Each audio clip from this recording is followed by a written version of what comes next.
La madre di un bimbo di anni 4 e il suo compagno sono stati indagati dalla Procura di Agrigento per maltrattamenti e lesioni nei confronti del piccolo che sarebbe stato colpito con un corpo contundente. Il bambino è arrivato in un ospedale di Catania con lesioni gravi alle dita e alle mani dei piedi e ai testicoli, presumibilmente prodotte da sigarette.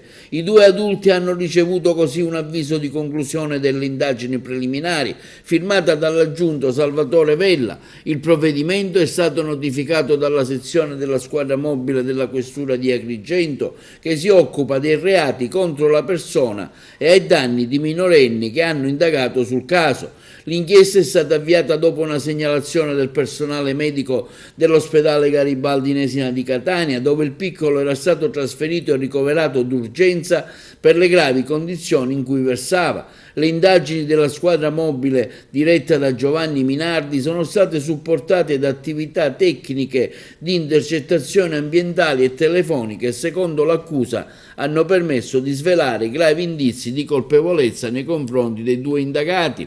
E un analogo caso è successo anche a Caltanissetta, dove due quindicenni sono stati arrestati dai carabinieri della città nissena con l'accusa di avere torturato e seviziato un tredicenne. La vicenda a Caltanissetta risale allo scorso mese di settembre.